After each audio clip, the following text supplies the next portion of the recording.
माघ मास महात्म्य अध्याय 9 व 10। यमदूत कहने लगे, मध्याह्न के समय आया अतिथि, मूर्ख, पंडित, वेद पाठी या पापी, कोई भी हो ब्रह्म के समान है। जो रात्रि के थके हुए भूखे ब्राह्मण को अन्न जल देता है, मध्याह्न के समय जिसके घर आता हुआ अतिथि निराश नहीं जाता, वह स्वर्ग का वासी होता है। अतिथि बराबर कोई धन संपत्ति या हित नहीं है। बहुत से राजा और मुनि अतिथि सत्कार से ब्रह्मलोक को प्राप्त हुए हैं। जो एक समय आलस्य से भी अतिथि का भोजन करा देता है, वह यम द्वार नहीं देखता। केशरी ध्वज से वैवस्वत देव ने कहा था कि जो कोई इस कर्म भूमि मृत्युलोक से स्वर्गलोक जाने की इच्छा रखता है, वह अन्न का दान करे। दूत कहते हैं कि यमराज कहते हैं, अन्न के बराबर कोई दूसरा दान नहीं है। जो गर्मियों में जल, सर्दी में ईंधन और सदैव अन्न का दान करते हैं, वे कभी यम के दुख को नहीं उठाते। जो अपने किए हुए पापों का प्रायश्चित करता है, वह नरक को नहीं देखता, और प्रायश्चित न करने वाला मनुष्य नरक में जाता है। जो काया, वाचा और मन से किए हुए पापों का प्रायश्चित करता है, वह देव और गंधर्वों से शोभित स्वर्गलोक को प्राप्त होता है। जो नित्य ही व्रत, तप, तीर्थ करते हैं और जितेंद्रिय हैं, वह भयंकर यम को नहीं देखते। नित्य धर्म करने वाला दूसरे का अन्न, भोजन और दान त्याग दे। नित्य स्नान करने से बड़े बड़े पाप नाश होकर यम को नहीं देखता। बिना स्नान पवित्रता कैसे हो सकती है? जो मनुष्य पर्व के समय चलते जल में स्नान करते हैं, वह बुरी योनि को नहीं पाते, न ही नरक में जाते हैं। माघ मास में प्रातः स्नान करने वाले मनुष्यों को नियम पूर्वक तिल पात्र और तिल कमल का दान करना चाहिए। यमदूत कहते हैं कि हे विकुंडल, पृथ्वी, सोना, गौ आदि परम दान करने वाला स्वर्ग से नहीं लौटता। बुद्धिमान पुण्यतिथियों, व्यातिपात, संक्रांति आदि को थोड़ा सा दान करके भी बुरी गति को नहीं प्राप्त होता। सत्यवादी, मौन रहने वाला, मीठा बोलने वाला, क्षमाशील, नीतिवान, किसी की निंदा न करने वाला, सब प्राणियों पर दया करने वाला, पराये धन को तृण के समान समझने वाला मनुष्य कभी भी नरक को नहीं भूलता।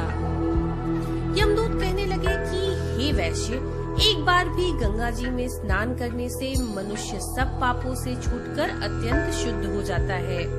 जो मनुष्य गंगा जी को दूसरे तीर्थों के समान समझता है, वह अवश्य ही नरक में जाता है। भगवान के चरणों से उत्पन्न हुई गंगा जी के पवित्र जल को श्री शिव जी ने अपने मस्तक पर धारण किया है। वह ब्रह्मा जो संदेह रहित, प्रकृति से अलग और निर्गुण है, ब्रह्मांड में उनकी समानता भला किससे हो सकती है? गंगा जी का नाम हजारों योजन दूर लेने से नाम लेने वाला नरक में नहीं जाता। इसलिए मनुष्य को अवश्य में गंगा जी में स्नान करना चाहिए। हे वैश्य, जो ब्राह्मण दान लेने का अधिकारी होकर के भी दान नहीं लेता, वह आकाश के नक्षत्रों में चंद्रमा के समान है। जो कीचड़ से गौ को निकालता है, जो रोगी की रक्षा करता है, या जो गौशाला में मरता है, वह आकाश में तारा होता है।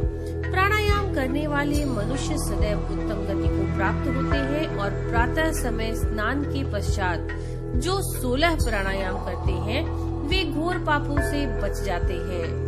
जो पराई स्त्री को माता के समान मानते हैं, वे यम यातना को नहीं भोगते। जो मन से भी कभी किसी पर स्त्री का चिंतन नहीं करता, वह दोनों लोकों को अपने अधीन करता है। जो पराये धन को मिट्टी के समान समझता है, वह स्वर्ग में आता है। जिसने क्रोध को जीत लिया, मानो उसने स्वर्ग को ही जीत लिया। जो माता पिता की सेवा देवता तुल्य करते हैं, वे यम द्वार को नहीं देखते, और जो गुरु की सेवा करते हैं, वे ब्रह्मलोक को प्राप्त होते हैं। शील की रक्षा करने वाली स्त्री धन्य है। शील भंग करने वाली स्त्री यमलोक को जाती है।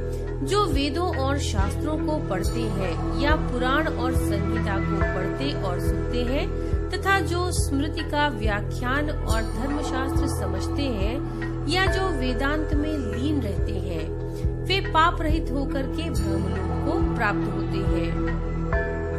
जो अज्ञानियों को वेद शास्त्र का ज्ञान देते हैं वे देवताओं से भी पूजित होते हैं। यमदूत ने कहा कि वैश्य श्रेष्ठ, यमराज ने हमको वही आज्ञा दे रखी है कि तुम किसी वैष्णव को मेरे पास मत लाओ। हे वैश्य, पापी लोगों को इस संसार रूपी नर्क को पार करने के लिए भगवान की भक्ति के सिवाय दूसरा और कोई उपाय नहीं है। भगवान की भक्ति न करने वाले मनुष्य को चांडाल के समान समझना चाहिए। भगवान के भक्त अपने माता पिता दोनों ही कुलों को तार देते हैं और उनको नरक में नहीं रहने देते। जो मनुष्य वैष्णव का भोजन करते हैं वे भी भगवान की कृपा से श्रेष्ठ गति को प्राप्त होते हैं। बुद्धिमान को सदैव वैष्णव का अन्न खाना चाहिए, इससे बुद्धि पवित्र होकर के मनुष्य पाप नहीं करता। गोविंदाय नमः इस मंत्र का जाप करता हुआ जो मनुष्य मृत्यु को प्राप्त होता है वह परम धाम को प्राप्त होता है, इसमें कोई संदेह नहीं है। या फिर श्री हरि के द्वादशाक्षर मंत्र या अष्टाक्षर मंत्र का जो जाप करता है उसके ब्रह्म हत्या आदि बड़े से बड़े पाप नष्ट हो जाते हैं। तो ये थी माघ मास महात्म्य के 9वें और 10वें अध्याय की कथा। नमो नारायण।